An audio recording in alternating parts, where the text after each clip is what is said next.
ಡೆಲ್ಲಿಗೆ ಅನ್ಲಾಕ್, ಮುಂಬೈಗೆ ಎರಡನೇ ಕಪ್.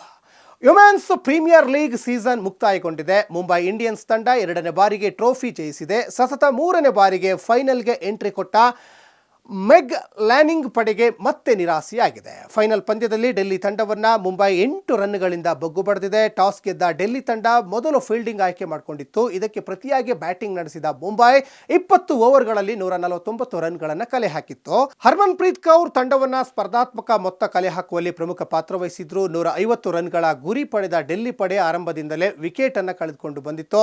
ಯಾವೊಬ್ಬ ಬ್ಯಾಟರ್ಗಳು ಕೂಡ ಕ್ರೀಸ್ನಲ್ಲಿ ನಿಂತಿಲ್ಲ. ಇನ್ನು ಮರಿಜನ್ಸೆ ತಂಡದ ಪರ ಗಳಿಸಿದ ಗರಿಷ್ಠ ಸ್ಕೋರ್. ಉಳಿದ ಯಾವ ಬ್ಯಾಟರ್ಗಳು ಕೂಡ ಮುಂಬೈ ಬೌಲರ್ಗಳ ಮುಂದೆ ಶಬ್ದ ಮಾಡಲಿಲ್ಲ. ಪರಿಣಾಮ ಡೆಲ್ಲಿ 141 ರನ್ ಗಳಿಸಲಷ್ಟೇ ಶಕ್ತವಾಯಿತು. ಫೈನಲ್ ಪಂದ್ಯದಲ್ಲಿ ಅಮೋಘ ಪ್ರದರ್ಶನ ನೀಡಿದ ಮುಂಬೈ ತಂಡ ಎರಡನೇ ಬಾರಿಗೆ ಮಹಿಳಾ ಪ್ರೀಮಿಯರ್ ಲೀಗ್ನ ಟ್ರೋಫಿ ಎತ್ತಿ ಹಿಡಿಯಿತು. ಬ್ಯಾಟಿಂಗ್ನಲ್ಲಿ ಉತ್ತಮ ಪ್ರದರ್ಶನ ನೀಡಿದ ಹರ್ಮನ್ಪ್ರೀತ್ ಕೌರ್ ಪಂದ್ಯ ಶ್ರೇಷ್ಠ ಪ್ರಶಸ್ತಿಯನ್ನು ಪಡೆದುಕೊಂಡ್ರೆ ನ್ಯಾಟ್ ಸಿವರ್ ಬ್ರಂಟ್ ಸರಣಿ ಶ್ರೇಷ್ಠ ಪ್ರಶಸ್ತಿಯನ್ನು ಪಡೆದುಕೊಂಡ್ರು.